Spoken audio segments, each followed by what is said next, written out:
Hey guys, welcome to today's video. This is Martin from martinmixing.com, and today I want to talk to you about sidechain compression. I want to show you what it does and how it works, and once you completely understand it, you'll be able to use this technique in many mixing scenarios all for yourself. Let's do it.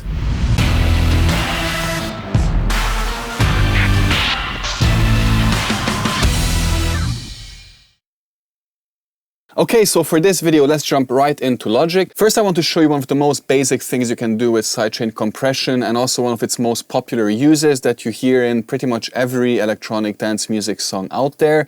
I want to show you how to set it up so you can use it for yourself, but then I want to explain you what exactly is happening. And I think that's the more interesting part of this video, because once you understand what's going on, you can use this technique, or rather this technical implication of a specific tool, in many different ways in your own music. So in this little session, I just made up a few kick hits really quickly and a bass. Let's just have a quick listen.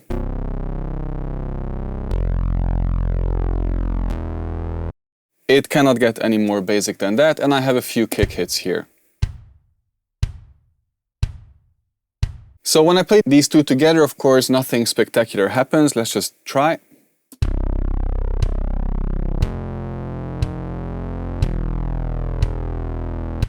Okay, so this is very uninspiring, of course, nothing really exciting. But one thing that many people do now, especially in dance music, is they'll reach for a compressor to make this bass go quieter every time the kick drum hits. And the way you set it up is you just simply open your compressor. In the side chain up here, you select instrument 2, which is the only instrument I have here right now, other instrument I mean. And then you take off auto gain so the volume compensation doesn't happen, and you can do your sidechain compression.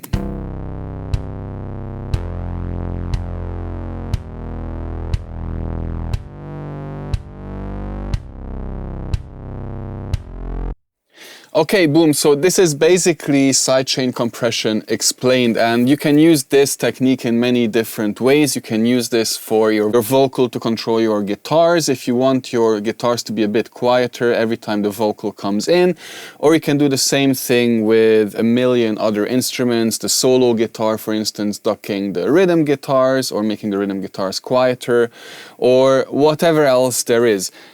Personally, I just want to put it out there, I rarely, if ever, use this technique. I have maybe mixed 1.5–2 dozen songs in this year already, and not once did I actually reach for sidechain compression, because I just don't need it, because I think once you have done your volume settings well, and once you've done your EQ well, then everything will be audible really nicely already. And then if you do your little automation here and there, which I think is much more precise than using a compressor to basically take over this task from you, then you really don't need it. Now, dance music is of course a completely different beast. In dance music, you will definitely want this effect. You definitely want to have the pumping thing on the bass, on the synths.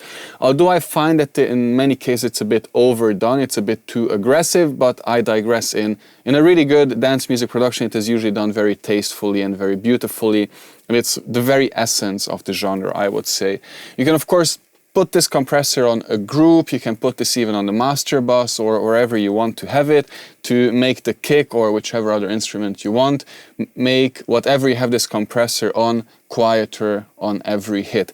That's basically what happens. But what are the internal workings of this? What is actually going on? And I think this is the more interesting part of this video, so I want to show you exactly what's happening so you really understand it, and then you can use this even more creatively for yourself. So, for this I have a little Photoshop thingy in front of me, and I want to explain to you exactly what happens inside of a compressor, okay? So what happens is, you have your little audio signal here, whatever that is. Let's just say this is the bass guitar. In this particular example, this is the bass guitar, okay? That goes, as you can see, the bass guitar, the bass synth goes into this compressor, okay? So we have, instead of A here, I'm gonna write B. So we have the bass that goes into my compressor, okay? This whole thing here is my compressor. So This compressor has an input stage. It's just essentially the place you plug it in, and usually there's transformers and whatever stuff that makes the signal more suitable to work with the internal workings of whatever compressor you're using. Then this audio will move on to your amplifier.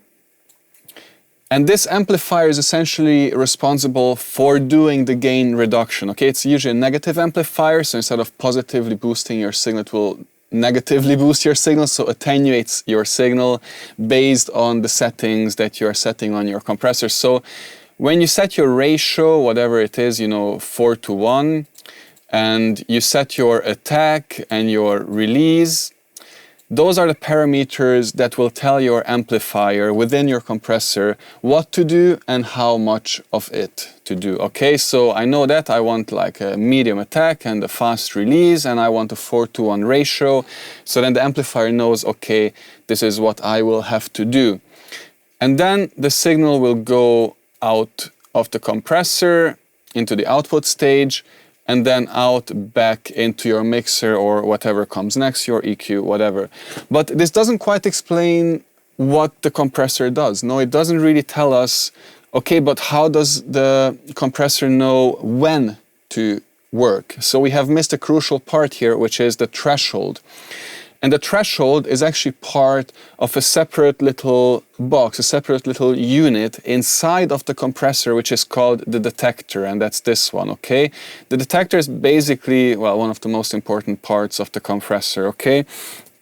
So inside the compressor, we have a bit called the detector, which is part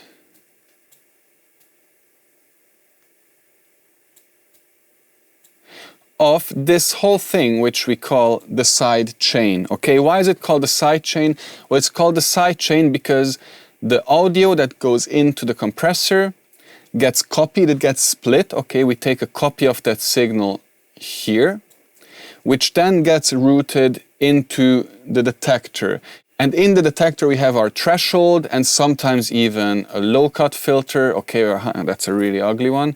Or a low-cut or high-pass filter, okay, or maybe even a complete EQ, depending on the compressor. Like the FEP filter one has a very, very, very in-depth sidechain section where you can basically manipulate the signal completely.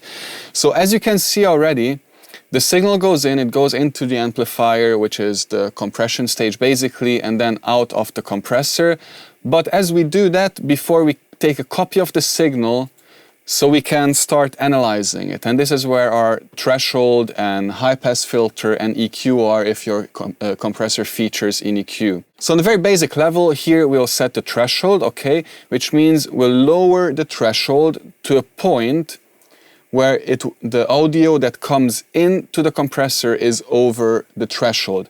And then what this detector does, it says, okay, hang on, we have now a signal above the threshold. It's time to pull the trigger, okay? It's time to go to work here, guys. So this detector, it's not the audio that will then go out into the amplifier. It's just a control signal that will tell the amplifier, okay, now it's time to work. Now it's time to do a 4:1 ratio compression with medium attack, fast release, as I have previously set it up. And of course, based on how much the signal has gone above the threshold, the detector will tell the amplifier, or through some communication between the detector and the amplifier, it will then determine exactly how much gain reduction should be applied, what the actual decibel reduction is here from this amplifier. Okay, so this is the reduction.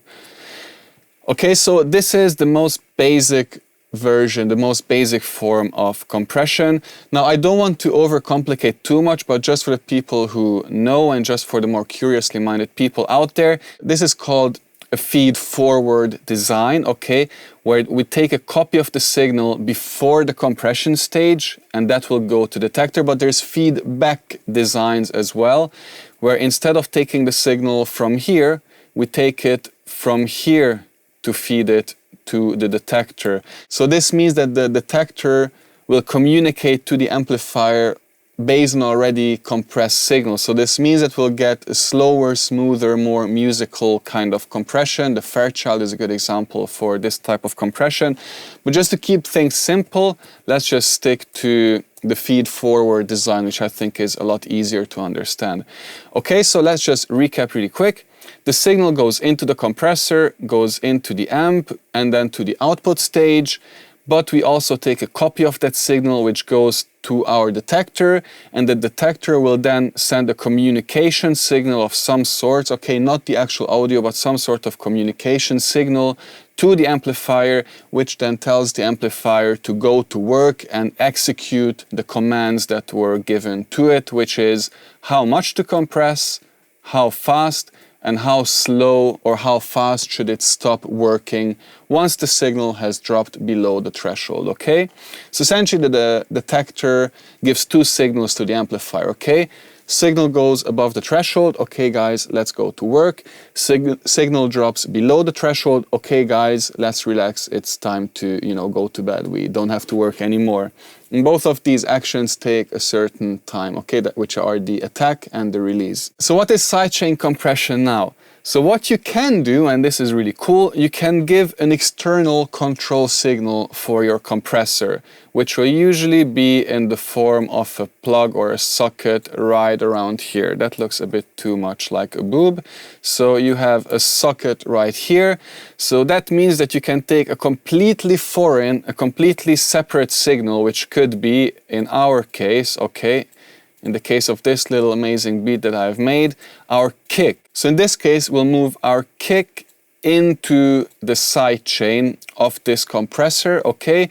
Which means we'll break this connection, and instead it's just the kick that goes into the detector. So from here on, I think it should be quite self-explanatory what's happening. So from here, the kick will dictate. The kick is the signal that will tell the amplifier when it's time to go to work, how fast it's time to go to work, how fast it can relax, and how much it should compress. So this is sidechain compression basically fully explained, okay? This is what's happening inside of a compressor, and I just want to show you on a real piece of kit what's happening, okay? So here we have a very popular, really amazing compressor, which is the TubeTech CL1B. And if you look at the front, we of course have all the usual parameters. We have attack, release, ratio, threshold. So as we have discussed earlier, threshold, this will be usually part of the detector. Attack, release, ratio, usually part of the compression circuit of the gain reduction amplifier, okay?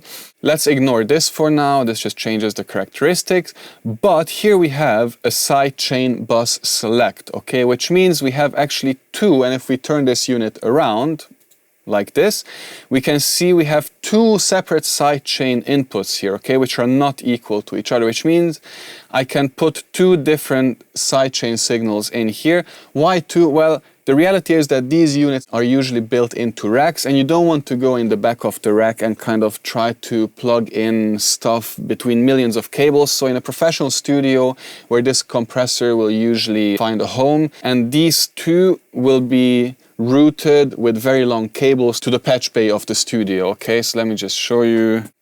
Okay, so this is a patch bay that you usually find in a studio, and this is not even an over-exaggeration. So this means that instead of having to climb into the back of the rack or the unit and try to plug and unplug stuff from there, you have a chance to just plug something in here. Let's say this is all the sidechain inputs of all of your different compressors, and you plug your signal in here. That will then, through a very long cable, go in here. And of course, having two of these is really beneficial because you don't have to plug and unplug. You just can set up your two most used patches maybe, or two most used buses, and you can have two different signals on it. So that's why you have two different ones here. This was a really long detour, sorry about that. But you see the point here, okay? So you have your basic settings, you have your threshold, and you can select two different inputs as your sidechain, which then correlate to that. And as you can see in the back of this compressor again, you have your input, then inside here is a massive amplifier somewhere that does all the work essentially, and you have an output. But this sidechain is then somewhere interrupting the signal between this point and this point, so you can plug in an external control signal into your compressor. Wow, this was really quite in-depth, I would say. Probably quite complicated, although I think if you just take a screenshot of this graphic or maybe watch this video again, then it should be quite easy to understand what's happening here. I don't even want to give you any more audio examples because everything else that you can do with sidechain compression is basically the same thing. It's one signal telling the other signal when to become quieter. Okay, in this case, it's the kick telling the bass when to become quieter, or rather it's the kick telling the compressor that I have on the bass when to attenuate the bass and by how much. Okay, I hope this helps. I hope this was easy to understand. Let me know in the comments below what kind of content you would like to see. Let me know if you have any questions. If you're watching this in my Facebook group, hit me up in the comments. Let me know if there's anything I can clarify. If you're watching this on YouTube, please like and subscribe. That would help me tremendously. And of course, please feel free to join Mixing with Martin on Facebook, where you can contact me directly and also ask me for special videos that you would like to see. Okay, I'll be seeing you in the next video, guys. And until then, happy mixing. Take it easy. Bye-bye.